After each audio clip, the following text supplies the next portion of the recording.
এমন একজন নেতা, যে নেতা সৃষ্টি না হলে, জন্ম না হলে আজকে গণতন্ত্র মুক্তি পেত না, আজকে আমরা স্বাধীনতা পেতাম না।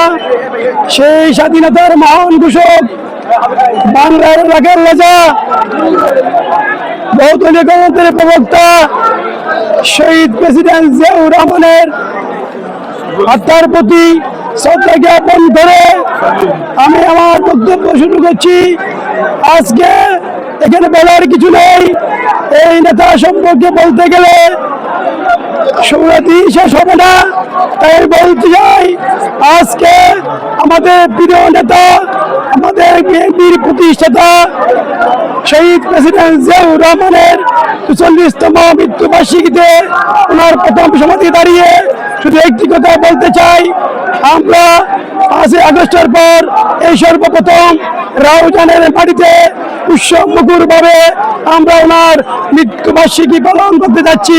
তাই মহান রব্বুল আলামিনের কাছে ফরিয়াদ করি, আল্লাহ পাক যেন আমার মহান নেতাকে শহীদ মর্যাদা দান করে এবং বেহেশত নসিব করে, সেই প্রত্যাশা রেখে সবাইকে ধন্যবাদ জানিয়ে আমাদের রাউজান উপজেলা যুবদল, ছাত্রদল, স্বেচ্ছাসেবক দল, সকল নেতা কর্মীদের ছাত্রদল শুভেচ্ছা জানিয়েছি।